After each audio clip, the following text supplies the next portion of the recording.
दोस्तों हमारा चल रहा है cost and management accountancy subject, जिसमें हमने लास्ट क्लास में स्टडी नोट नंबर 1 अपना कंप्लीट किया था। आज हम अपना second study note number 2 start करेंगे। स्टडी नोट नंबर 2 है हमारा decision making tools. Study note number 2 है हमारा डिसीजन मेकिंग टूल्स।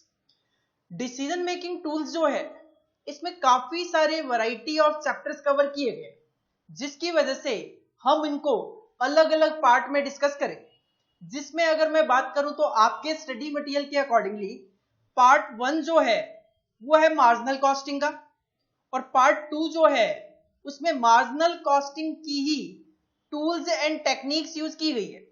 मतलब मार्जिनल कॉस्टिंग के क्वेश्चन को सॉल्व करने के लिए हम जो टूल्स एंड टेक्निक्स यूज करते हैं that is part 2 tools and techniques of marginal costing. तो हम दोनों पार्ट एक ही चैप्टर में यहाँ पे साथ में डिस्कस करने वाले हैं। सर इन दोनों पार्ट में से एग्जाम में कितने मार्क्स तक के क्वेश्चन पूछे जा सकते हैं? तो देखो अभी तक हमारे सिलेबस में न्यू सिलेबस के 4 पेपर हुए। जून 17 में 4 क्वेश्चन पूछे गए, एक नंबर के 2 क्वेश्चन पूछे गए जो कि true false, MCQ, fill in the blanks उनमें पूछे गए, और 2 4 नंबर के क्वेश्चन पूछे गए। इसी तरीके से दिसंबर 17 में 2 1 नंबर के क्वेश्चन, और इसके अलावा एक 6 नंबर का क्वेश्चन और एक 4 नंबर का क्वेश्चन पूछा गया। जून 18 में केवल और केवल एक ही नंबर का क्वेश्चन पूछा गया जो कि एमसीक्यू ट्रू फॉल्स में था, और दिसंबर 18 में 3 क्वेश्चन पूछे गए एमसीक्यू ट्रू फॉल्स, और 2 क्वेश्चन प्रैक्टिकल पूछे गए 6 नंबर के। तो कहीं ना कहीं दिसंबर 18 में मैक्सिमम वेटेज देखने को मिली 15 मार्क्स की, और मिनिमम वेटेज अभी तक जून 18 में 1 नंबर की देखने को मिल रही है। तो इसका मतलब कहीं ना कहीं ये पार्ट है तो इंपॉर्टेंट, क्योंकि अगर 50 मार्क्स का तो हमारा कॉस्ट एंड मैनेजमेंट अकाउंटेंसी है ही पूरा का पूरा, और अगर 50 मार्क्स में आपसे 15 नंबर तक के क्वेश्चन इसमें से पूछे जा रहे हैं, इसका मतलब this part is most important for exam point of view. ये जो marginal costing and tools and techniques of marginal costing है, इसमें हमें मेनली 7 टॉपिक्स हैं जो कि डिस्कस करने हैं। सर वो 7 टॉपिक्स क्या है? पहला, सबसे पहले तो हम देखेंगे मार्जिनल कॉस्टिंग होता क्या है, इंट्रोडक्शन। अब मार्जिनल कॉस्टिंग की जो टूल्स एंड टेक्निक्स है this is the break even analysis, और इसी सीक्वेंस में हम कुछ और टॉपिक देखेंगे, कितनी सेल्स करूं कि मुझे जो प्रॉफिट का टारगेट है वो मैं अचीव कर सकूं। मार्जिन ऑफ सेफ्टी का कॉन्सेप्ट देखेंगे, break even point cash that is cash break even point का कॉन्सेप्ट देखेंगे। इसके अलावा मल्टी प्रोडक्ट सिचुएशन आएगी तो ब्रेक इवन पॉइंट कैसे निकाला जाए, और एक लास्ट में जाके छोटा सा कॉन्सेप्ट शटडाउन पॉइंट का भी देखेंगे। तो ये 7 टॉपिक्स हैं जो कि हमें मेनली इस पार्ट में डिस्कस करके चलते हैं। नाउ सबसे पहले इश्यू यही आता है कि सर मार्जिनल कॉस्ट जो है या मार्जिनल कॉस्टिंग जो है वो होता क्या है। तो सबसे पहले देखो मार्जिनल कॉस्ट जो वर्ड है, मार्जिनल कॉस्ट वर्ड आप लोगों के लिए नया तो नहीं होता। सर नया क्यों नहीं होता? नया इसलिए नहीं होता क्योंकि आप कहीं ना कहीं इकोनॉमिक्स जो पढ़ते हो 12th लेवल पे, फाउंडेशन लेवल पे, उसमें मार्जिनल कॉस्ट वर्ड यूज किया जाता है। और मार्जिनल का अगर मैं सिंपल सा मतलब कहूं तो मार्जिनल का मतलब होता है एडिशनल। मार्जिनल का मतलब होता है एडिशनल। अगर आप कहते हो कि सर अगर हम 10 यूनिट प्रोड्यूस करते हैं तो हमारी कॉस्ट आती है 100 रुपए की। अगर हम 10 यूनिट बनाते हैं तो कॉस्ट आती है 100 रुपए की, और यही अगर हम 11 यूनिट्स बनाएं तो उस सिचुएशन में हमारी कॉस्टिंग आती है से एग्जांपल 108। तो ये जो एक यूनिट एडिशनल बनाने की वजह से आपकी ये जो एडिशनल कॉस्ट आ रही है 8 रुपए की, इस एडिशनल कॉस्ट को ही मार्जिनल कॉस्ट बोला जाता है। इस एडिशनल कॉस्ट को ही मार्जिनल कॉस्ट बोला जाता है। तो सिंपली मार्जिनल कॉस्ट क्या है? जब आप अपना प्रोडक्शन इंक्रीज करते हो तो उसकी वजह से आपकी जो कॉस्ट इंक्रीज होती है, उस इंक्रीज्ड कॉस्ट को ही मार्जिनल कॉस्ट बोला गया।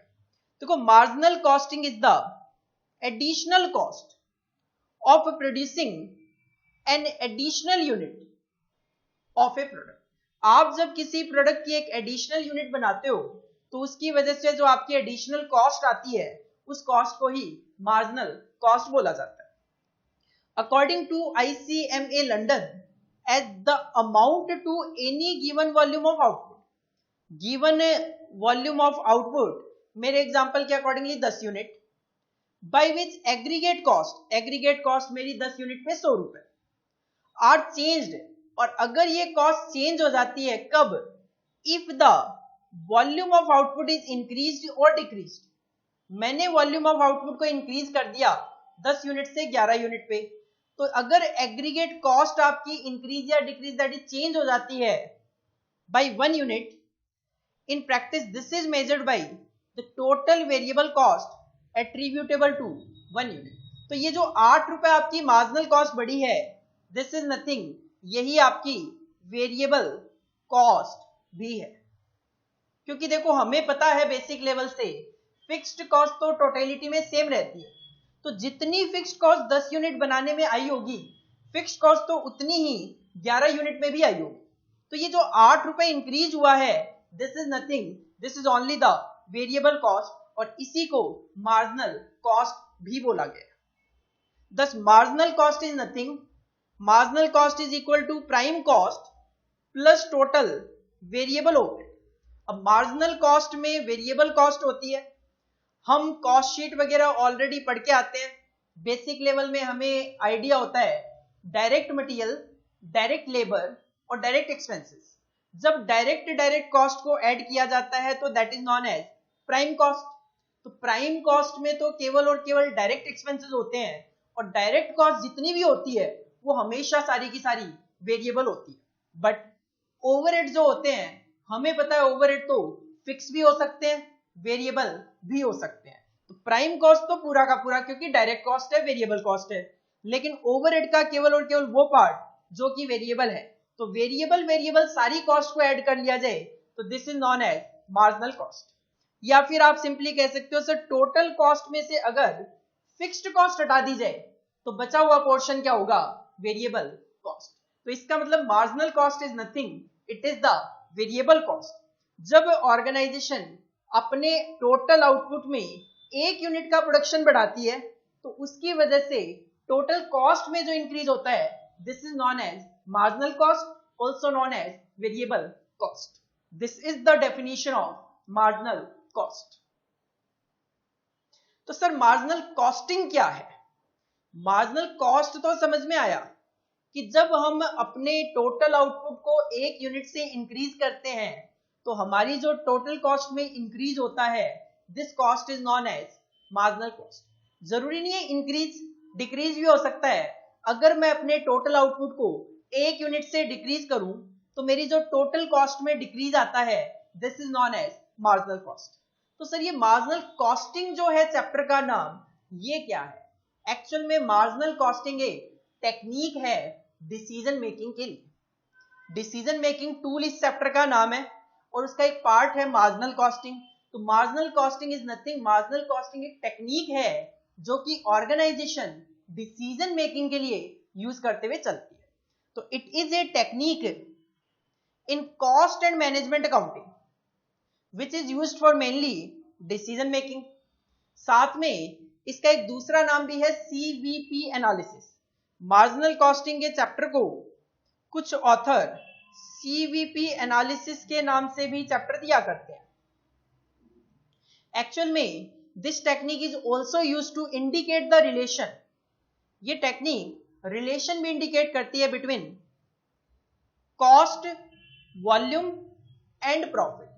क्या कॉस्ट होगी, कब, कितना वॉल्यूम पे क्या कॉस्ट होगी और कितना प्रॉफिट होगा।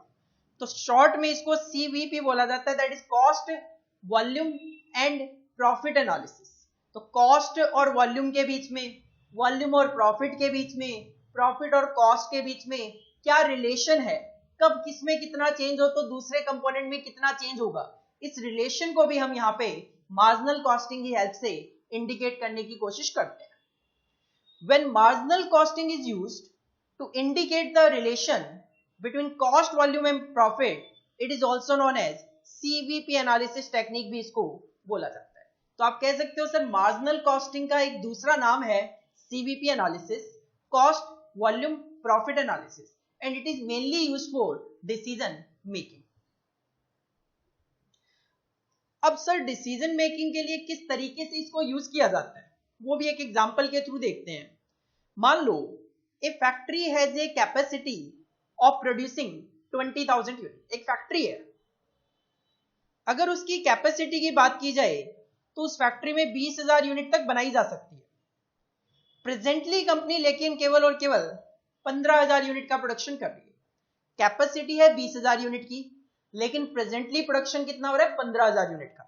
इसका मतलब कंपनी या फैक्ट्री अगर चाहे तो 5,000 यूनिट एडिशनल बना सकती है. वेरिएबल कॉस्ट पर यूनिट आती है 10 रुपए की. एक यूनिट को बनाने की 10 रुपए की कॉस्ट आती है. टोटलिटी में फिक्स्ड कॉस्ट आती है 30,000 की. और फिक्स्ड कॉस्ट का कॉन्सेप्ट आपका क्लियर होना चाहिए. भले ही कंपनी 15,000 यूनिट बना रही है और भले ही कंपनी 20,000 यूनिट बनाए, फिक्स्ड कॉस्ट तो 30,000 रुपए ही रहने वाली है. तो टोटल कॉस्ट पर यूनिट आ जाती है 12 रुपए. कैसे? 10 रुपए तो वेरिएबल कॉस्ट है और 30,000 आपकी फिक्स्ड कॉस्ट थी 15,000 यूनिट बनाने पे.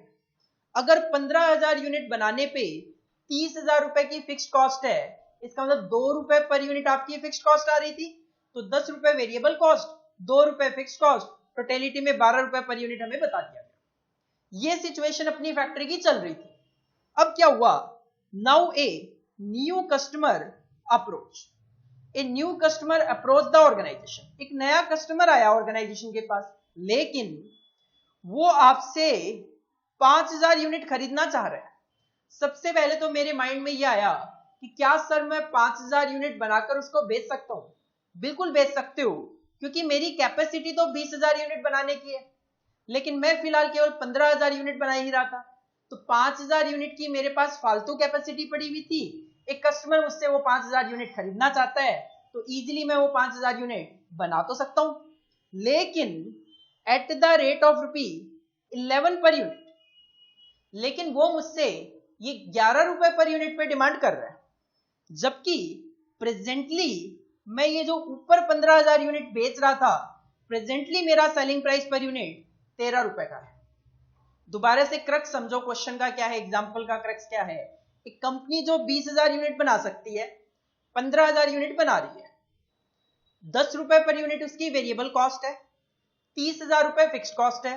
तो 15,000 यूनिट 30,000 के अकॉर्डिंगली 2 रुपए पर यूनिट कंपनी ने कैलकुलेट करके हमें बताया 12 रुपए पर यूनिट. 12 रुपए पर यूनिट एक यूनिट की कॉस्ट है. 13 रुपए पर यूनिट में कंपनी माल बेच रही है.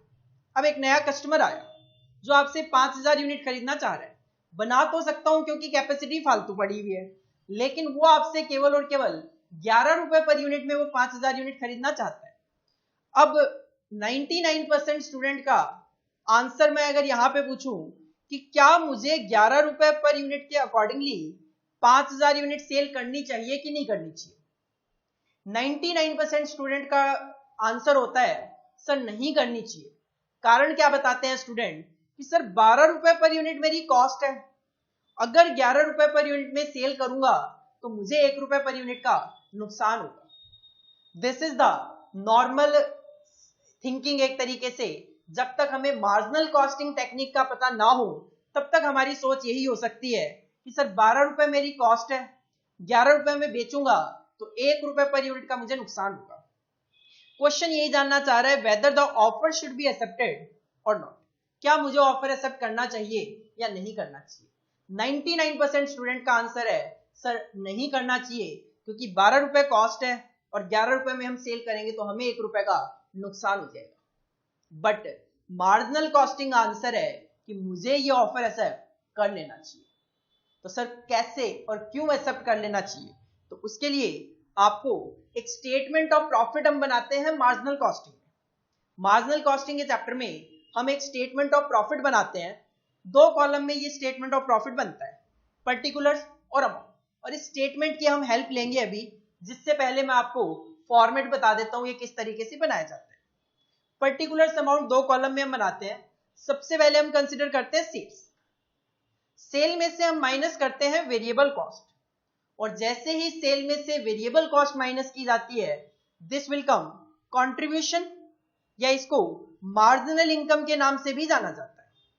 आपके लिए ये वर्ड नया नहीं होगा, क्योंकि आप ग्रुप 1 में मार्जिनल कॉस्टिंग पढ़ के आते हो, तो काफी कुछ उससे मिलता जुलता ही ये मार्जिनल कॉस्टिंग का चैप्टर है। हाँ, वैरायटी ऑफ क्वेश्चन थोड़ा सा एडवांस लेवल हो सकता है, बाकी तो सारा का सारा वही चैप्टर आपका फर्स्ट ग्रुप वाला चलता है। कंट्रीब्यूशन में से जब टोटल फिक्स्ड कॉस्ट माइनस कर दी जाती है, टोटल फिक्स्ड कॉस्ट माइनस कर दी जाती है, तो हमारा प्रॉफिट कैलकुलेट होके आता है। तो सिंपल सा format, sales minus variable cost is equal to contribution, also known as marginal income, minus fixed cost is equal to profit. अब सर अगर हम स्टेटमेंट ऑफ प्रॉफिट बनाते हैं इस एग्जांपल में, तो क्या कहानी बनेगी? देखो, हम इसके लिए स्टेटमेंट ऑफ प्रॉफिट बना सकते हैं as per marginal cost. Comparison करना है मुझे कि फिलहाल मैं 15,000 यूनिट सेल कर रहा था, और अगर मैं ये ऑफर एक्सेप्ट कर लेता हूं तो 15,000 तो बेच ही रहा था, 5,000 का नया कस्टमर है, तो टोटलिटी में 20,000 यूनिट सेल कर पाऊंगा। तो 3 कॉलम में मुझे स्टेटमेंट ऑफ प्रॉफिट बनाना पड़ रहा है। पर्टिकुलर्स, ये 15,000 जो है वो आपका प्रेजेंट है, और 20,000 यूनिट में प्रेजेंट प्लस जो न्यू कस्टमर है वो भी मैंने यहां पे कवर किया। एज पर फॉर्मेट आप सबसे पहले सेल्स कंसीडर करते हो। क्वेश्चन ने कहा कि ये जो 15,000 यूनिट प्रेजेंटली हम सेल कर रहे हैं, ये हम सेल कर रहे हैं 13 रुपए पर यूनिट के अकॉर्डिंग। 15,000 यूनिट हम सेल कर रहे हैं एट द रेट ऑफ ₹13, 1,95,000 आपकी सेल आ रही है। अब जब 20,000 बेचूंगा तो ये 195 तो है ही, कोई प्रॉब्लम नहीं है, 15,000 यूनिट तो बिकी रही है, प्लस साथ में एडिशनल 5,000 यूनिट आप और बेच पाओगे, लेकिन केवल और केवल 11 रुपए पर यूनिट के अकॉर्डिंगली। तो आपकी सेल 55,000 रुपए से बढ़ गई, अकॉर्डिंगली 2,50,000 हमारी टोटल सेल हो गई। सेल में से हम माइनस करते हैं वेरिएबल कॉस्ट। क्वेश्चन का वेरिएबल कॉस्ट जो है हमारी वो eight the rate of ₹10 per unit आती है। अगर आप 15,000 यूनिट बनाओगे तो 1.5 लाख रुपए की आएगी, लेकिन 20,000 बनाओगे तो 2 लाख रुपए की वेरिएबल कॉस्ट आएगी। और जैसे ही आप सेल में से वेरिएबल कॉस्ट माइनस करोगे, हमें पता चलेगा अपना कंट्रीब्यूशन। प्रेजेंट के हिसाब से ही बात करूं 55,000 रुपए, जबकि ये केवल 50,000 रुपए। कंट्रीब्यूशन तो कहीं ना कहीं कम हो गया, बट फिक्स्ड कॉस्ट प्रेजेंटली आपकी 30,000 है। फिक्स्ड कॉस्ट तो ऐसी कॉस्ट होती है जो कि भले ही 15,000 यूनिट बनाओ, भले ही 20,000 यूनिट बनाओ, ये तो सेम रहने वाली है। इसका मतलब अगर मैं 15,000 यूनिट बनाकर ही बेचता रहूंगा तो मुझे 25,000 का प्रॉफिट होगा, लेकिन अगर मैं इस नए कस्टमर का ऑफर एक्सेप्ट कर लूंगा तो उस सिचुएशन में मुझे प्रॉफिट होंगे ज्यादा। यहां पे कुछ ना कुछ कैलकुलेशन मिस्टेक की है मैंने।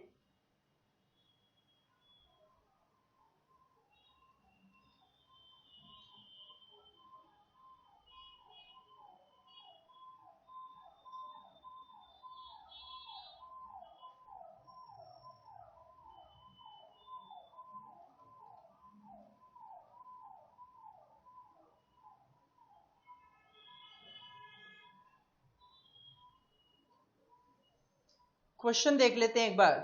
क्वेश्चन था आपका 15,000 यूनिट और 10 रुपए पर यूनिट, 30,000 रुपए आपकी फिक्स कॉस्ट थी। सेलिंग प्राइस आपका 13 था प्रेजेंटली, और 5,000 यूनिट 11 रुपए के अकॉर्डिंगली अपने को सेल करनी है। 15,000 यूनिट आप सेल कर रहे हो 13 रुपए के अकॉर्डिंगली 195। यहाँ पे 195 सीधा कॉपी हो गया। 5,000 यूनिट आप 11 रुपए के अकॉर्डिंगली सेल करोगे तो 11 इंटू 5 55,000, 2,50,000। 10 रुपए पर यूनिट अपना वेरिएबल कॉस्ट है, तो ये हो गया आपका 1,50,000, और ये हो गया आपका 2 लाख, और ये हो गया आपका 55,000, एंड ये हो गया आपका 2,50,000 माइनस में 2,50,000, 30,000 एंड 30,000, तो ये आपका 20,000 आ रहा है।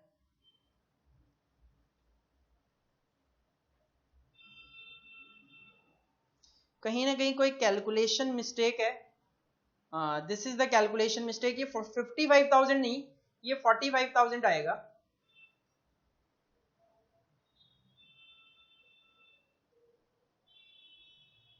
दैट विल कम 45,000, और ये 50,000, तो ये आ जाएगा आपका 15,000,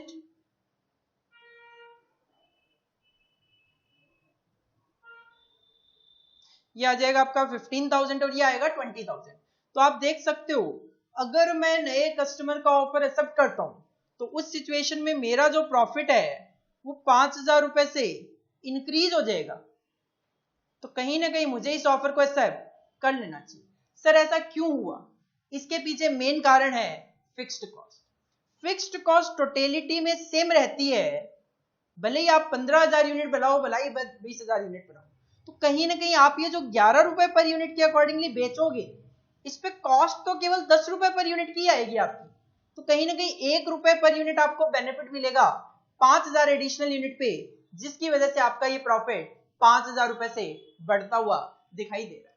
तो मार्जिनल कॉस्टिंग एक ऐसी टेक्निक है जो कि हमें as per statement of profit as per marginal costing के अकॉर्डिंगली कैलकुलेशन करना बताती है। और अकॉर्डिंगली हम कहते हैं यहां पे मेन जो है वो है कंट्रीब्यूशन। कंट्रीब्यूशन 5,000 रुपए बढ़ा, प्रॉफिट भी 5,000 बढ़ा, क्योंकि फिक्स्ड कॉस्ट टोटलिटी में कांस्टेंट है। हाँ, अगर किसी क्वेश्चन में फिक्स्ड कॉस्ट में चेंज कर दिया जाए तो डिसीजन आपके वहां पे वेरी कर सकते हैं। तो एक नोट लिखा हुआ है, contribution is a profit margin which is used by the organisation for decision making. अब यहां पे अगर मैं प्रॉफिट की बजाय केवल कंट्रीब्यूशन भी कैलकुलेट करके डिसीजन दूं तो भी तो ठीक ही है। हाँ, कंडीशन क्या है? फिक्स्ड कॉस्ट जो है वो कांस्टेंट रहनी चाहिए, फिक्स्ड कॉस्ट में किसी तरीके का कोई चेंज ना हुआ। अगर फिक्स्ड कॉस्ट भी चेंज हो जाएगी, इंक्रीज हो जाएगी, तो फिर डिसीजन लेने के लिए आपको प्रॉफिट तक जाना ही पड़ेगा। तो मार्जिनल कॉस्टिंग एक ऐसी टेक्निक है जो कि ऑर्गेनाइजेशन डिसीजन मेकिंग के लिए यूज करती है, और उसके लिए हम एक टूल यूज करते हैं, दिस इज द कंट्रीब्यूशन। तो contribution margin is a tool which is used for decision making in marginal costing. तो ये हमारा एक छोटा सा अभी तक का डिस्कशन है, जिसको पहले कॉपी कर लेते हैं, उसके बाद आगे मूव ऑन करेंगे। हेडिंग डालो study note number 2। Study note number 2, decision making tools. Decision making tools part 1, marginal costing. Part 2 tools and techniques of marginal costing. तो हमारे स्टडी मटेरियल में जो पार्ट 1 और पार्ट 2 गिवन है वो हम एक ही सिंगल चैप्टर में यहाँ पे कवर कर लेंगे, क्योंकि कहीं ना कहीं tools and techniques of marginal costing is required for marginal costing, तो कहीं ना कहीं मुझे वो साथ में डिस्कस करना पड़ेगा। इसके साथ ब्रैकेट में इसकी वेटेज लिख लो, 1 से लेकर 15 नंबर, 1 to 15 मार्क्स। 1 से लेकर 15 नंबर तक के क्वेश्चन आपके एग्जाम में पूछे जा सकते हैं। और ब्रैकेट में लिख लो P और T। इसमें से प्रैक्टिकल क्वेश्चन भी आता है और थ्योरी क्वेश्चन भी आता है। जो एक एक नंबर के आप क्वेश्चन देख रहे हो, दीज आर थ्योरी क्वेश्चन। जो ये 6-6 नंबर के आप क्वेश्चन देख रहे हो, दीज आर प्रैक्टिकल। ये जो 4-4 नंबर के आप क्वेश्चन देख रहे हो, these are the short note theoretical question. इसके बाद हेडिंग डालो टॉपिक्स, और ये 7 टॉपिक्स आप कॉपी करो।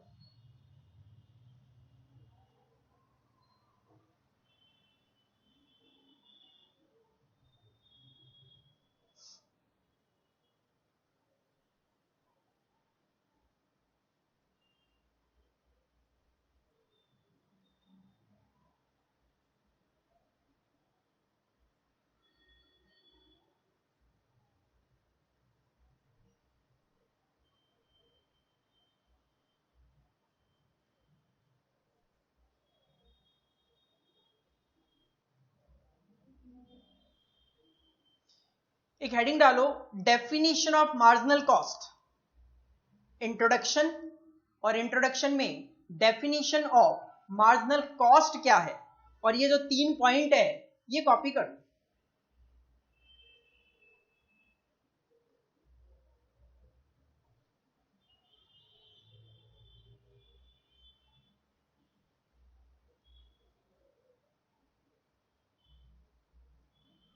इसके बाद हेडिंग डालो मार्जिनल कॉस्टिंग, मार्जिनल कॉस्टिंग, और इसकी ये एक्सप्लेनेशन कॉपी करो कि मार्जिनल कॉस्टिंग क्या है और कहां पे यूज किया जाता है।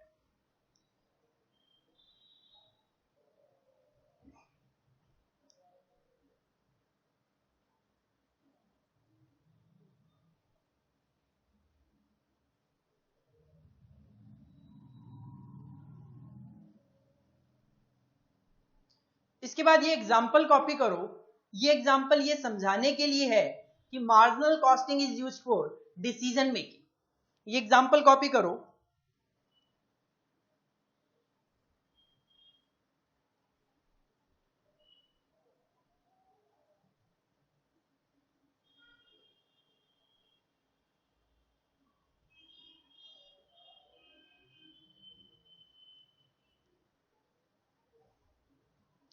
इस एग्जाम्पल के बाद ये स्टेटमेंट ऑफ प्रॉफिट का फॉर्मेट कॉपी करो। जब भी मार्जिनल कॉस्टिंग की बात आती है या डिसीजन मेकिंग की बात आती है तो डिसीजन मेकिंग के लिए हमेशा मार्जिनल कॉस्टिंग यूज किया जाता है, और मार्जिनल कॉस्टिंग में हमेशा profit statement sale minus variable cost is equal to contribution minus fix cost is equal to profit use किया जाता है। तो इस फॉर्मेट को कॉपी करो, और इस फॉर्मेट को कॉपी करने के बाद जो आपने एग्जाम्पल किया था उसका ये सॉल्यूशन कि हाँ मार्जिनल कॉस्टिंग किस तरीके से डिसीजन मेकिंग के लिए यूज किया जाता है। और एक लास्ट में यहाँ पे नोट भी लिख लेना, contribution is a profit margin which is used by the organisation for decision making. कब? जब हमारी फिक्स्ड कॉस्ट कांस्टेंट रहती है तब।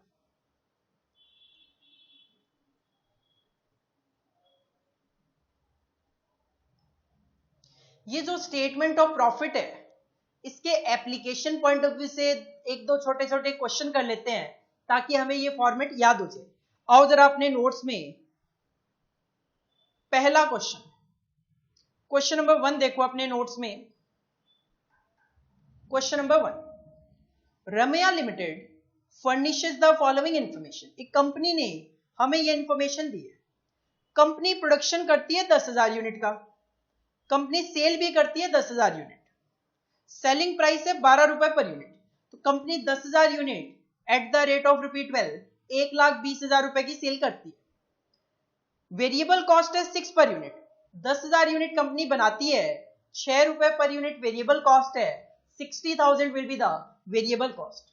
और फिक्स्ड कॉस्ट है 40,000 रुपए पूरे साल की, और अपनी जो कैपेसिटी है वो 10,000 यूनिट की है।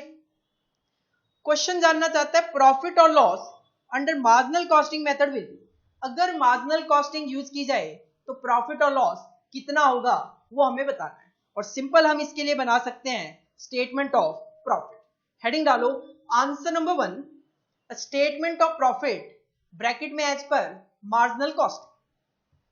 दो कॉलम में आपका स्टेटमेंट बनेगा, पर्टिकुलर्स और अमाउंट। सबसे पहले we have to consider sales. Sales हम कंसीडर करेंगे, 10,000 यूनिट आप सेल करोगे एट द रेट ऑफ ₹12, तो हमारी सेल होगी 1,20,000 रुपए की। माइनस हम करते हैं variable cost, 10,000 unit variable cost है एट द रेट ऑफ ₹6, 60,000 रुपए। 1,20,000 माइनस 60,000, 60,000 जो बैलेंस बच गया दिस इज द कंट्रीब्यूशन। और इसमें से हम माइनस करेंगे fixed cost. Fixed cost question में गिवन है 40,000 रुपए, फिक्स्ड कॉस्ट गिवन है क्वेश्चन में 40,000। तो 60,000 में से माइनस करेंगे 40,000, तो बैलेंस विल बी प्रॉफिट 20,000। 20,000 रुपए आपका प्रॉफिट कैलकुलेट होके आएगा। This is the simple answer of question number 1। इसको आप कॉपी कर सकते हो।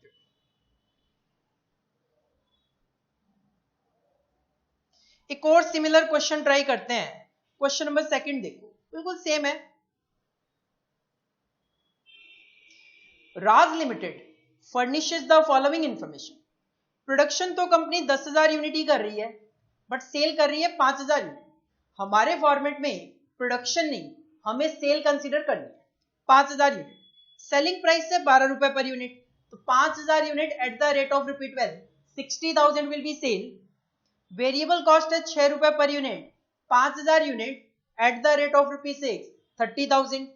और फिक्स्ड कॉस्ट है आपकी वही 40,000 रुपए पर एनम। क्वेश्चन की रिक्वायरमेंट भी वही है, प्रॉफिट और loss under marginal costing method will. Again हम बनाएंगे statement of profit as per marginal costing. Heading डालो answer number 2, statement of profit bracket में एज पर मार्जिनल कॉस्टिंग। दो कॉलम पर्टिकुलर्स और अमाउंट। सबसे पहले we have to consider sales. Question का 5000 unit हम सेल कर रहे हैं, किस रेट पे? 12 रुपए के रेट पे। तो 5000 इंटू 12, 60,000 तो अपनी सेल अमाउंट है। वेरिएबल कॉस्ट 5000 यूनिट जितनी बेची है उसी की वेरिएबल कॉस्ट लेनी है, 6 रुपए पर यूनिट के अकॉर्डिंगली 30,000। तो कंट्रीब्यूशन बच गया अपने पास 30,000, बट फिक्स्ड कॉस्ट जो है वो 40,000 है, जबकि कंट्रीब्यूशन 30,000 ही है। तो ये तो आपका नेगेटिव आ जाएगा 10,000 रुपए।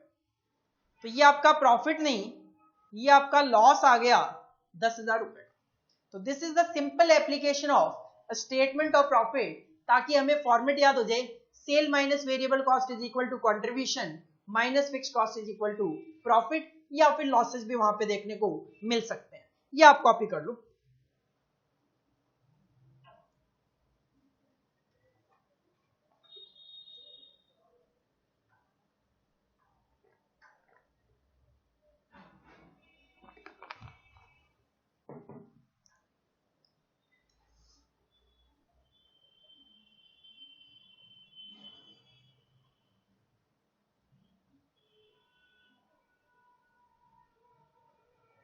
इसके बाद मार्जिनल कॉस्टिंग में एक टूल यूज किया जाता है that is known as break even analysis.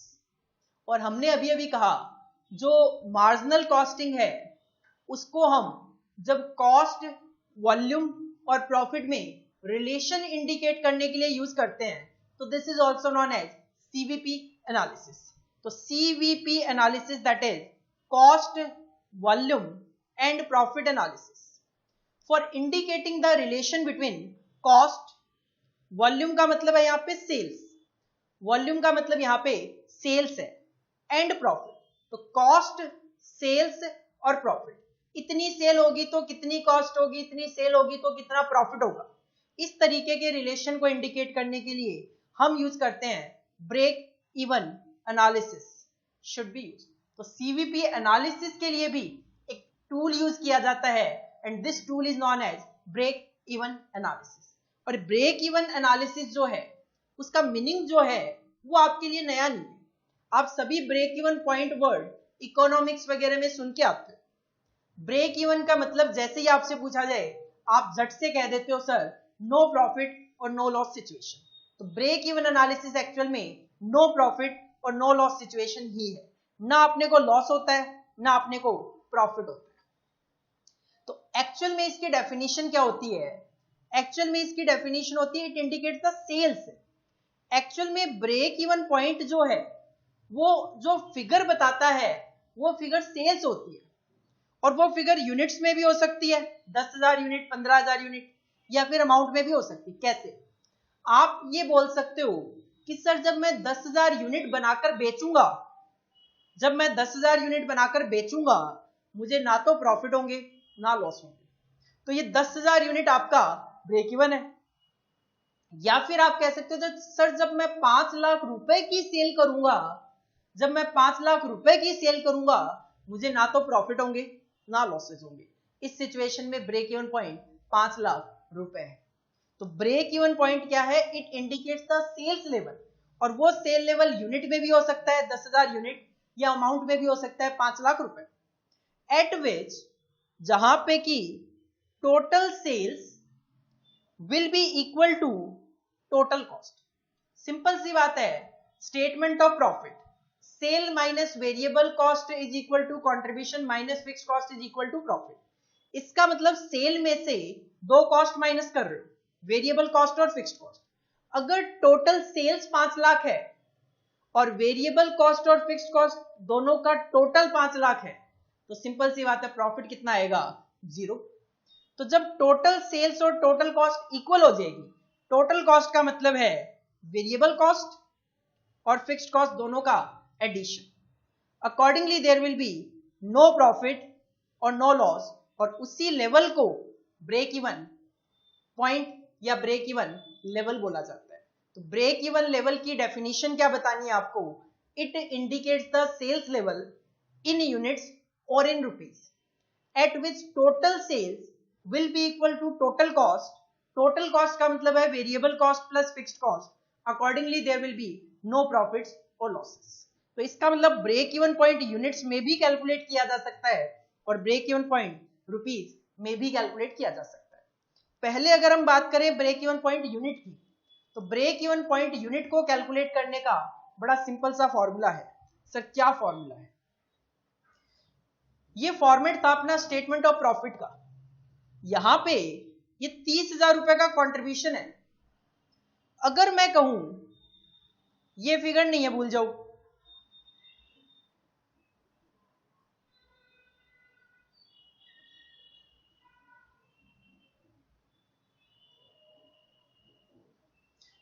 अगर मैं कहूं ब्रेक इवन पॉइंट, तो ब्रेक इवन पॉइंट का तो मतलब होगा सर ये ना तो प्रॉफिट होगा ना लॉस होगा, ये जीरो होगा। और अगर ये जीरो होना चाहिए तो इसका मतलब क्या है? इसका मतलब ये है कि आपकी ये जो फिक्स्ड कॉस्ट है वो कितनी होनी चाहिए? 30,000। कितनी होनी चाहिए? 30,000।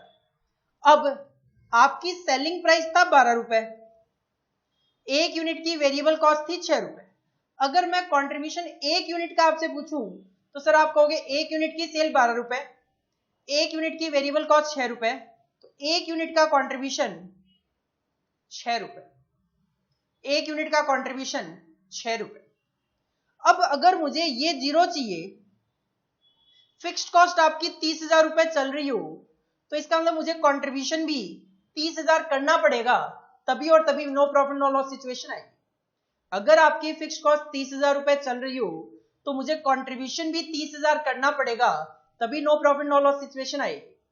अगर एक यूनिट से 6 रुपए का कंट्रीब्यूशन आता है, अगर एक यूनिट से 6 रुपए का कंट्रीब्यूशन आता है, तो 30,000 का कंट्रीब्यूशन कमाने के लिए मुझे 5,000 यूनिट बेचनी पड़ेगी, 5,000 यूनिट बेचनी पड़ेगी। और हम अभी अभी तो कह रहे हैं break even point indicates the sales level, कितनी यूनिट बेचनी पड़ेगी कि मेरा ये जो प्रॉफिट और लॉस है वो जीरो हो जाए। तो 5,000 यूनिट आपका ब्रेक इवन पॉइंट है। और इसी के लिए एक फॉर्मूला क्या सजेस्ट किया गया हमें? Fixed cost divided by contribution per unit. Fixed cost 30,000 divide by contribution per unit 6 रुपए, तो 5,000 यूनिट आपका ब्रेक इवन पॉइंट आंसर आ जाएगा। तो यही फॉर्मूला हमें सजेस्ट किया गया, break even point units is equal to total fixed cost. ध्यान रखना ये फिक्स्ड कॉस्ट कभी भी पर यूनिट नहीं है, ये हमेशा टोटल फिक्स्ड कॉस्ट है, डिवाइडेड बाय कंट्रीब्यूशन हमेशा पर यूनिट है, ये कभी भी टोटल नहीं है, क्योंकि आपको नंबर ऑफ यूनिट्स निकालनी है। तो जब टोटल को पर यूनिट से डिवाइड करोगे तभी तो नंबर ऑफ यूनिट्स कैलकुलेट होके आएगी। और एट ब्रेक इवन पॉइंट अभी अभी मैंने डिस्कस भी किया, total contribution will be equal to total fixed cost. Break even point पे टोटल फिक्स्ड कॉस्ट 30,000 और टोटल कंट्रीब्यूशन जो है वो हमेशा इक्वल होंगे। तो break even point units is equal to total fixed cost divided by contribution per unit. Sir ये contribution per unit कैसे निकालना है? देखो कंट्रीब्यूशन पर यूनिट का एक फॉर्मूला तो मैंने यहां से आपको एनालाइज करवाया कि अगर आप सेलिंग प्राइस लेते हो एक यूनिट का और वेरिएबल कॉस्ट लेते हो एक यूनिट की, तो सेलिंग प्राइस पर यूनिट में से variable cost per unit minus की जाए तो कंट्रीब्यूशन भी पर यूनिट आएगा। तो कंट्रीब्यूशन पर यूनिट का पहला फॉर्मूला यही है आपका, selling price per unit minus variable cost per unit. एक फॉर्मूला तो ये। दूसरा फॉर्मूला बताओ सर। दूसरा फॉर्मूला भी आप यहां से देख सकते हो, आप कंट्रीब्यूशन में से फिक्स्ड कॉस्ट माइनस करके प्रॉफिट पे पहुंच रहे हो। अगर मैं प्रॉफिट ले लूं एक यूनिट का, फिक्स्ड कॉस्ट भी ले लूं एक यूनिट की, और उस प्रॉफिट पर यूनिट में फिक्स्ड कॉस्ट पर यूनिट वापस ऐड बैक कर दूं, तो मैं कंट्रीब्यूशन पर यूनिट पे पहुंच जाऊंगा वापस। सिंपल सी बात है। तो दूसरा फॉर्मूला क्या बनता है? रिवर्स कैलकुलेशन से contribution per unit is equal to fixed cost per unit plus profit per unit. तीसरा फॉर्मूला भी बताओ सर। तीसरा फॉर्मूला भी सिंपल है। अगर 30,000 रुपए का आपका कंट्रीब्यूशन है टोटलिटी में, और अगर आपको नंबर ऑफ यूनिट पता हो 5,000, तो टोटल कंट्रीब्यूशन को नंबर ऑफ यूनिट से डिवाइड करके भी आप 6 रुपए का ये जो कंट्रीब्यूशन पर यूनिट है वो कैलकुलेट कर सकते हो। तो तीसरा फॉर्मूला बन के आता है total contribution divided by number of units. तो तीसरा फॉर्मूला कंट्रीब्यूशन पर यूनिट का total contribution divide bye number of units. इसके अलावा अभी अभी मैंने आपको एग्जाम्पल में एक कैलकुलेशन करवाई थी। ये कैलकुलेशन कुछ अलग तरीके से थी। इस कैलकुलेशन में क्या था, आपका सेलिंग प्राइस यहां पे चेंज हो रहा था। मैं इस क्वेश्चन को थोड़ा सा मोल्ड कर लेता हूं, चेंज कर लेता हूं।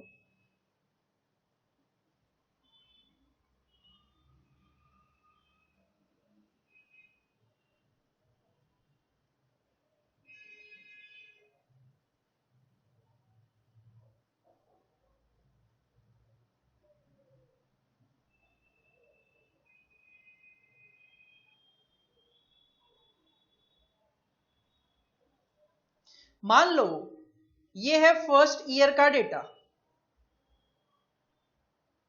कि फर्स्ट ईयर में कंपनी 15,000 यूनिट बेच रही है एट द रेट ऑफ ₹30।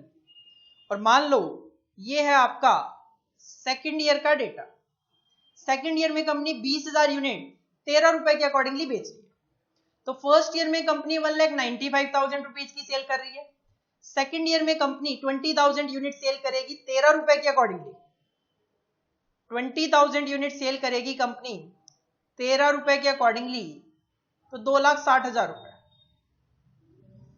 तो फर्स्ट ईयर में कंपनी का ये प्रॉफिट आ रहा है, फर्स्ट ईयर में कंपनी का ये प्रॉफिट आ रहा है 45,000 और सेकेंड ईयर में कंपनी का प्रॉफिट आ रहा है, वो कंट्रीब्यूशन आ रहा है 60,000। फिक्स कॉस्ट तो सेम रहती है 30-30। तो फर्स्ट ईयर में कंपनी का प्रॉफिट आ रहा है 15,000, जबकि सेकेंड ईयर में कंपनी का प्रॉफिट आ रहा है 30,000। तो अगर मैं कहूं देखो कंपनी का प्रॉफिट 15,000 रुपए चेंज हो गया, कंपनी का प्रॉफिट 15,000 रुपए चेंज हो गया कब, जब कंपनी की आउटपुट यूनिट जो है वो 5,000 यूनिट चेंज हो गई। कंपनी की 5,000 यूनिट चेंज हो गई, 15,000 का कंट्रीब्यूशन चेंज हुआ 5,000 यूनिट पे। तो 15,000 डिवाइड बाय 5,000 ₹3। तो ₹3 कहीं ना कहीं आपका क्या है, कंट्रीब्यूशन पर यूनिट है। कैसे सर, ₹13 का सेलिंग प्राइस था, ₹10 वेरिएबल कॉस्ट थी, तो ₹3 ही तो कंट्रीब्यूशन पर यूनिट है। तो जो मैं फर्स्ट फॉर्मूले से कैलकुलेट कर पा रहा हूं selling price per unit minus variable cost per unit, वो अगर मेरे पास 2 पीरियड का डेटा गिवन हो तो मैं change in contribution divided bye change in number of unit से भी तो कैलकुलेट कर पा रहा हूं। तो चौथा जो फॉर्मूला है वो आपका आता है contribution per unit is equal to change in contribution divide by change in units. अब आप देखोगे कि जितना आपके कंट्रीब्यूशन में चेंज हुआ 15,000, उतना ही तो आपका प्रॉफिट में भी चेंज हुआ 15,000, क्योंकि फिक्स्ड कॉस्ट तो हमारी नॉर्मली कांस्टेंट रहती है। तो ऐसी सिचुएशन में चेंज इन कंट्रीब्यूशन लिखूं चाहे चेंज इन प्रॉफिट लिखूं, बात तो एक ही है। Change in profit 15,000 divide by change in unit 5,000, answer तो आपका वो 13 माइनस 10 ₹3 ही आने वाला है। तो चेंज इन कंट्रीब्यूशन लिख दो चाहे चेंज इन प्रॉफिट लिख दो divide by change in number of unit. Most of the question में चेंज इन प्रॉफिट लिखा हुआ होता है, तो आप चेंज इन प्रॉफिट यूज करते हुए चल सकते हो। तो break even point units is equal to total fixed cost divided by contribution per unit. At break even point total contribution will be equal to total fixed cost. Contribution per unit 4 तरीके से calculate किया जा सकता है, selling price per unit minus variable cost per unit, fixed cost per unit plus profit per unit, या loss per unit भी minus हो सकता है। तीसरा total contribution divided by number of unit. चौथा चेंज इन टोटल कंट्रीब्यूशन या change in total profit divided bye change in number of units. Heading डालो। Heading डालने से पहले एक दो क्वेश्चन आए हुए हैं हमारे एग्जाम में छोटे छोटे, वो देख लो। ट्रू फॉल्स में क्वेश्चन पूछा गया जून 2017 में, अदर वेरिएबल्स रिमेनिंग कांस्टेंट, बाकी सारे वेरिएबल कांस्टेंट है, केवल चेंज किसमें है, hike in selling price per unit. मतलब केवल और केवल सेलिंग प्राइस में इंक्रीज हुआ है, हाइक हुआ है, वेरिएबल कॉस्ट पर यूनिट वही है, फिक्स्ड कॉस्ट टोटलिटी में वही है, तो will lower the break even point. तो कहते हैं अगर बाकी सारी चीजें सेम रहे, केवल और केवल सेलिंग प्राइस इंक्रीज हो जाए, तो यहां पे ट्रू फॉल्स क्वेश्चन कहता है ब्रेक इवन पॉइंट आपका कम हो जाएगा। और ये बिल्कुल ठीक बात है। कैसे सर? अगर मैं कहता हूं मेरा सेलिंग प्राइस 10 रुपए है, वेरिएबल कॉस्ट पर यूनिट मेरी 8 रुपए है और फिक्स्ड कॉस्ट मेरी 10,000 रुपए है, तो मैं अगर ब्रेक इवन पॉइंट कैलकुलेट करूंगा तो आप कहोगे सर टोटल फिक्स्ड कॉस्ट है 10,000 रुपए की, कंट्रीब्यूशन पर यूनिट होता है selling price minus variable cost 10 minus 8 2 रुपए, 5,000 यूनिट मेरा आंसर आ रहा है। अब क्वेश्चन कहता है सेलिंग प्राइस पर यूनिट आपका इंक्रीज हो जाए। अब अगर मैं कहूं सेलिंग प्राइस जो है वो 10 की बजाय 12 रुपए हो गया, बाकी वेरिएबल कांस्टेंट रखने हैं, तो इस सिचुएशन में ब्रेक इवन पॉइंट निकालूंगा तो फिक्स्ड कॉस्ट तो 10,000 कांस्टेंट है, कंट्रीब्यूशन पर यूनिट इस बार सेलिंग प्राइस 12, वेरिएबल कॉस्ट 8 रुपए, तो 12 माइनस 8 4 रुपए, अकॉर्डिंगली 2500 यूनिट्स। Accordingly 2500 unit. तो जैसे जैसे आपका सेलिंग प्राइस बढ़े, बाकी सारी चीजें अगर कांस्टेंट चले, तो उस सिचुएशन में हमारा ब्रेक इवन पॉइंट कम हो जाता है। तो दिस इज ट्रू। एक और क्वेश्चन पूछा गया दिसंबर 2018 में, contribution margin is equal to, 4 फॉर्मूले देखे आपने कंट्रीब्यूशन के, sale minus fixed cost minus profit, नहीं ऐसा कोई फॉर्मूला नहीं देखा, प्रॉफिट प्लस वेरिएबल कॉस्ट, ऐसा भी कोई फॉर्मूला नहीं है, फिक्स्ड कॉस्ट प्लस प्रॉफिट देखा था, प्लस प्रॉफिट देखा था, और मैंने कहा अगर प्लस प्रॉफिट है तो माइनस लॉस भी तो है, तो ठीक है, this third is your answer, none of the above तो नहीं होने वाला, C will be your answer. आप चाहो तो यहां पे लिख सकते हो, एक 5वां फॉर्मूला भी लिख सकते हो अगर आपको रट्टाफिकेशन की आदत हो तो। अदरवाइज देखो अंडरस्टैंडिंग वाली बात है कि फिक्स्ड कॉस्ट पर यूनिट अगर प्रॉफिट प्लस हो रहा है तो लॉस तो माइनस ही होगा, तो fixed cost minus loss is equal to contribution.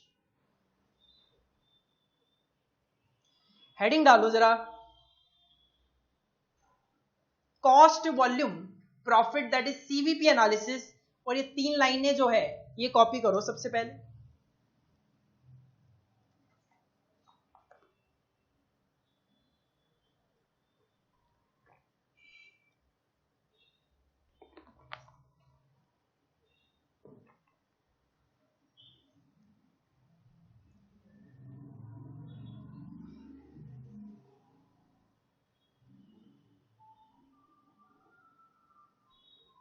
इसके बाद हेडिंग डालो ब्रेक इवन एनालिसिस, और सबसे पहले break even analysis that is break even point का मीनिंग कॉपी करो।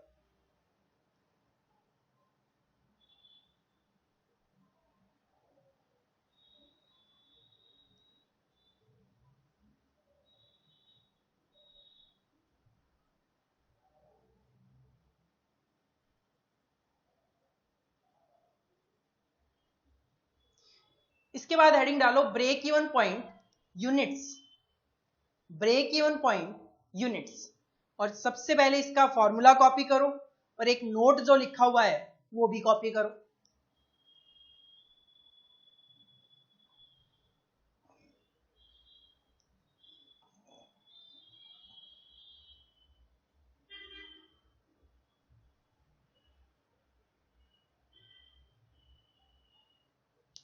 इसके बाद कंट्रीब्यूशन पर यूनिट के ये 5 फॉर्मूले, पांचों कॉपी करो, 4 भी करोगे तो भी चल जाएगा था।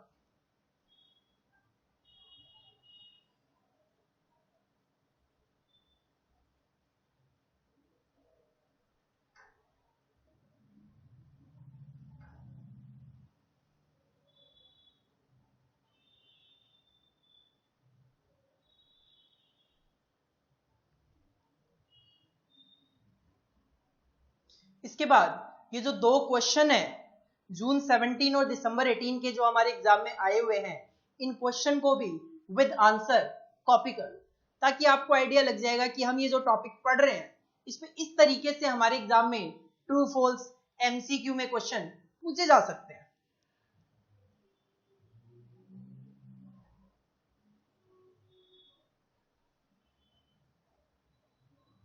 इसके बाद ब्रेक इवन पॉइंट यूनिट्स पे कुछ क्वेश्चन ट्राई करके देखते हैं, जिसमें क्वेश्चन नंबर 3 देखो। सबसे पहले question number 3, from the following particulars find out the break even point.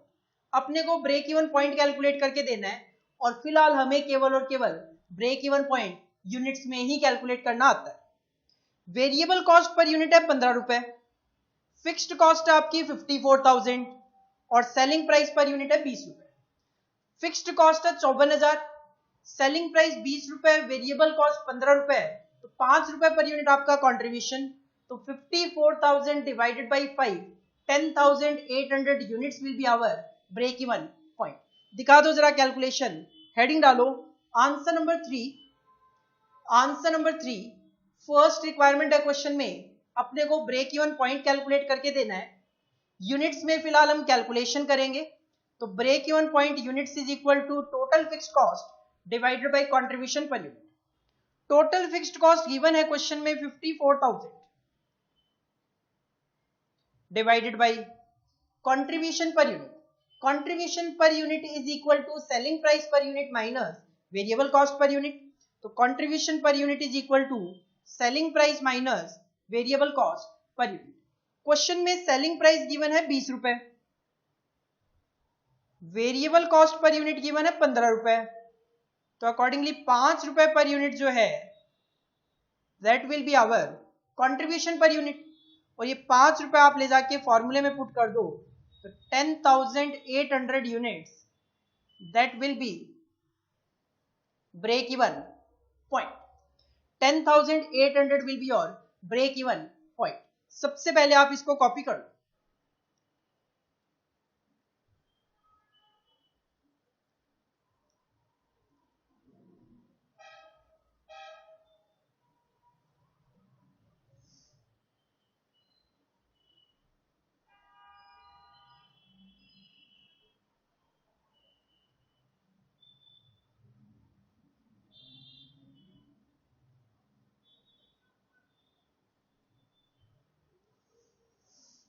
इसके बाद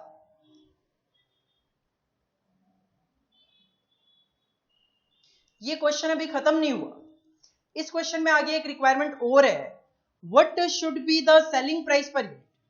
अभी तो क्वेश्चन में सेलिंग प्राइस गिवन था 20 रुपए का, बट अब question selling price per unit पूछना चाह रहा है कब, अगर break even point is to be brought down to 6,000 units. अभी तो हमारा ब्रेक इवन पॉइंट 10,800 यूनिट है, हम चाहते हैं कि ये ब्रेक इवन पॉइंट 10,800 ना होके 6,000 यूनिट रह जाए, तो सेलिंग प्राइस क्या रहा। तो इसके लिए आपको फिर से ब्रेक इवन पॉइंट का ही फॉर्मूला यूज करना पड़ेगा। Break even point units is equal to total fixed cost divided by contribution per unit होता है, और contribution per unit is nothing selling price minus variable cost per unit.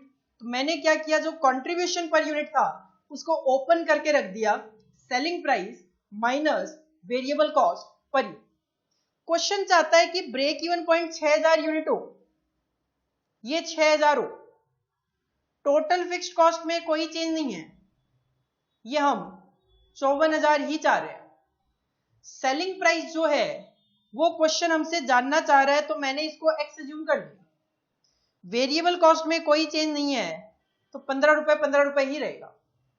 तो cross multiplication किया जाए तो 6,000 into 6,000 x minus 6,000 into 15, 90,000 is equal to 54,000।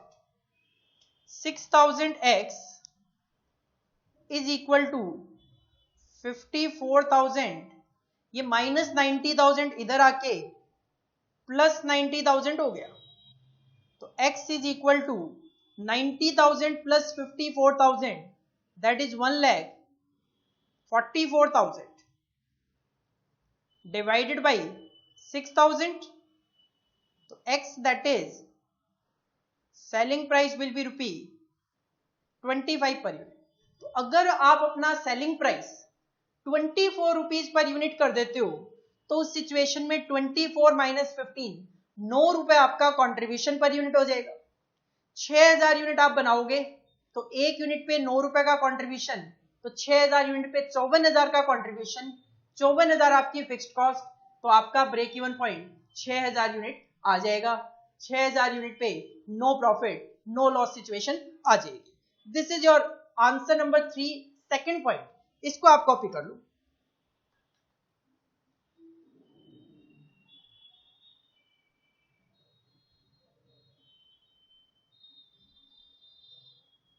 एक और question try करते हैं ब्रेक इवन पॉइंट यूनिट्स पे ही। एक अच्छा क्वेश्चन है जो सीए में नवंबर 2008 में पूछा गया था। PQ limited reports the following cost structure eight 2 capacity level. हमारे पास 2 कैपेसिटी लेवल पे कॉस्ट का स्ट्रक्चर गिवन है। क्वेश्चन कहता है 100% कैपेसिटी है हमारी 2000 यूनिट बनाने की, जिसमें 2 तरीके के ओवरहेड की कॉस्ट है। एक है प्रोडक्शन ओवरहेड 1 3 रुपए पर यूनिट, एक है प्रोडक्शन ओवरहेड 2 2 रुपए पर यूनिट। यही अगर मैं 2000 यूनिट की बजाय 1500 यूनिट बनाऊं तो प्रोडक्शन ओवरहेड 1 है 4 रुपए पर यूनिट और प्रोडक्शन ओवरहेड 2 है 2 रुपए per unit. If the selling price reduced by direct material and labour, कहते हैं सेलिंग प्राइस जो है इसमें से हम रिड्यूस कर चुके हैं क्या क्या, डायरेक्ट मटेरियल और लेबर। इसका मतलब आप प्राइम कॉस्ट तो माइनस कर चुके हो, डायरेक्ट मटेरियल और डायरेक्ट लेबर रिड्यूस करने के बाद is ₹8 per unit, 8 per unit. Selling price में से मटेरियल और लेबर रिड्यूस करने के बाद 8 रुपए पर यूनिट आ रहा है। क्वेश्चन जानना चाहता है what would be its break even point. तो क्वेश्चन जानना चाहता है ब्रेक इवन पॉइंट क्या होगा। देखो ब्रेक इवन पॉइंट का फॉर्मूला जो है वो तो अपना यही चलेगा, total fixed cost divided by contribution per unit. Heading डालो answer number 4, break even point units is equal to total fixed cost divided by contribution per unit. लेकिन इस क्वेश्चन में मुझे टोटल फिक्स्ड कॉस्ट दिखाई नहीं दे रही। मेरा क्वेश्चन आपसे ये है कि ये जो प्रोडक्शन ओवरहेड 1 और 2 है इसमें एक ओवरहेड तो वेरिएबल है और एक ओवरहेड फिक्स है, तो कौन सा वेरिएबल और कौन सा फिक्स्ड है। जब मैं फेस टू फेस क्लासेस में स्टूडेंट से पूछता हूं तो 90% स्टूडेंट गलत जवाब देता है। 90% स्टूडेंट कहता है कि सर प्रोडक्शन ओवरहेड 2 जो है वो फिक्स है। 90% स्टूडेंट ये कहता है कि सर जो प्रोडक्शन ओवरहेड 2 है वो फिक्स है, 2 रुपए दिखाई दे रहे हैं। हो सकता है आपके माइंड में भी यही चल रहा होगा, लेकिन थोड़ी सी इसके लिए मैं आपको कैलकुलेशन शो करना चाहूंगा। एक वर्किंग नोट में मैं नेक्स्ट स्लाइड में एक छोटी सी कैलकुलेशन शो करना चाहूंगा। प्रोडक्शन ओवरहेड 2 तरीके के हैं 1 और 2। कंपनी ने एक तो जब 2000 यूनिट कंपनी बनाती है तब डेटा दिया है, और एक कंपनी जब 1500 यूनिट बनाती है तब डेटा दिया है। प्रोडक्शन ओवरहेड 1 की मैं बात करूं तो प्रोडक्शन ओवरहेड 1 3 रुपए और 4 रुपए पर यूनिट है। जब आप 2000 यूनिट बनाते हो तो 3 रुपए पर यूनिट मतलब 6000 रुपए। 1500 यूनिट बनाते हो तो 4 रुपए पर यूनिट 6000 रुपए। प्रोडक्शन ओवरहेड 2 की कहानी देखें तो इसका डेटा भी अपने को 2000 यूनिट्स और 1500 यूनिट्स पे गिवन है।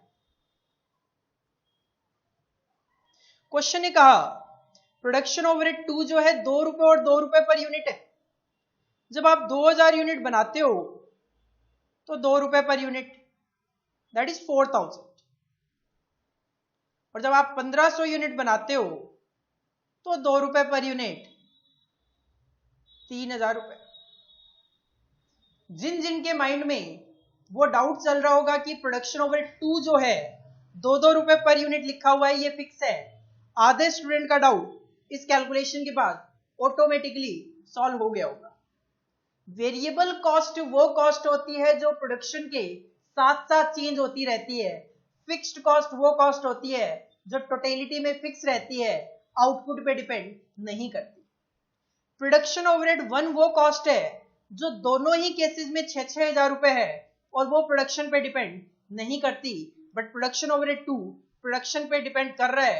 जैसे जैसे प्रोडक्शन कम या ज्यादा हो रहा है वैसे वैसे आपकी कॉस्ट चेंज हो रही है। इसका मतलब प्रोडक्शन ओवरहेड 1 जो है ये है आपका फिक्स और प्रोडक्शन ओवरहेड 2 जो है वो है आपका वेरिएबल। तो सर इसका मतलब टोटल फिक्स्ड कॉस्ट है अपनी 6000 रुपए की।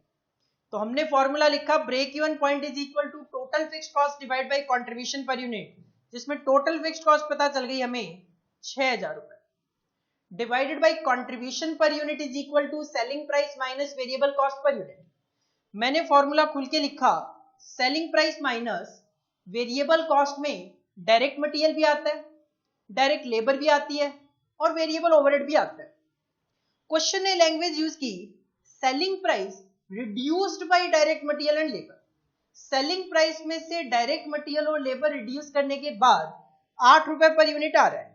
इसका मतलब क्वेश्चन ने ये कैलकुलेशन तो ऑलरेडी कर ली और ये 8 रुपए आ रहा है, तो मुझे तो केवल और केवल माइनस वेरिएबल ओवरहेड करना, और हमारा वेरिएबल ओवरहेड है प्रोडक्शन ओवरहेड 2 जो कि 2 रुपए पर यूनिट है। वेरिएबल ओवरहेड पर यूनिट लोगे ऑफ कोर्स, क्योंकि अपने को कंट्रीब्यूशन पर यूनिट निकालना है, 2 रुपए, तो ये आ जाएगा आपका 6 रुपए पर यूनिट। ये 6 रुपए फॉर्मूले में ले जाके रखोगे तो दैट विल कम 1000 यूनिट्स।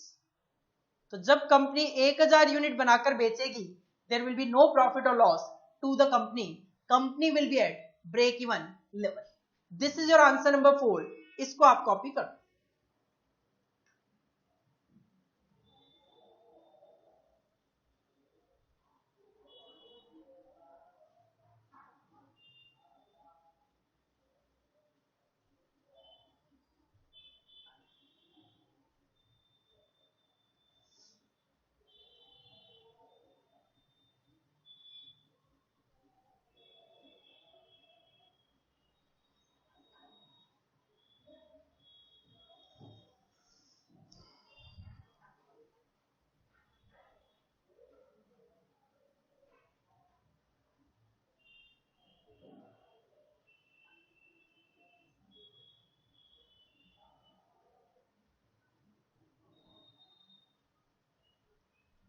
तो आज की क्लास हम यहीं पे फिनिश करेंगे।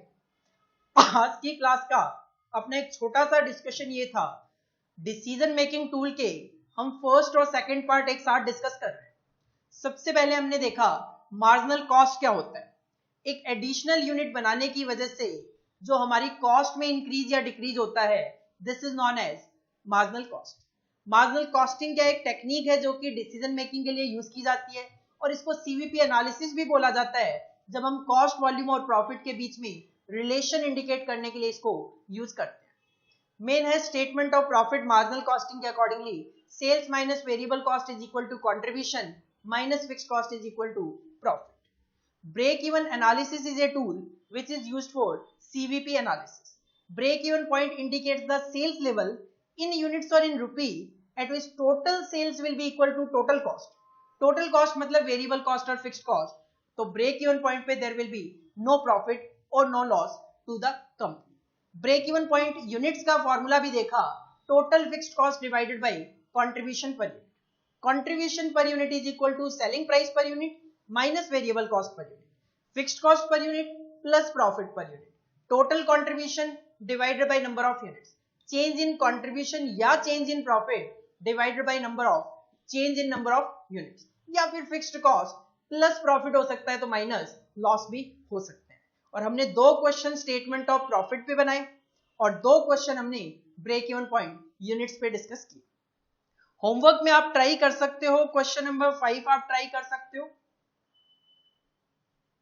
क्वेश्चन नंबर 6 आप ट्राई कर सकते हो, क्वेश्चन नंबर 7 आप ट्राई कर सकते हो,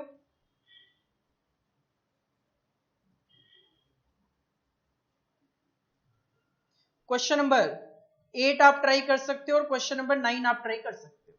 तो क्वेश्चन नंबर 5 से लेकर 9 तक आप ट्राई करके देख सकते हो, क्योंकि अगर 1, 2, 3 जितने भी क्वेश्चन आप खुद करके देखोगे और हो जाएंगे तो आपका कॉन्फिडेंस बिल्डअप होगा। और साथ में देखो सिंपल सी बात है, ये चैप्टर टोटली फॉर्मूला बेस्ड है, तो कहीं ना कहीं हमें प्रैक्टिस तो करनी पड़ेगी फॉर्मूलेज को याद करने के लिए।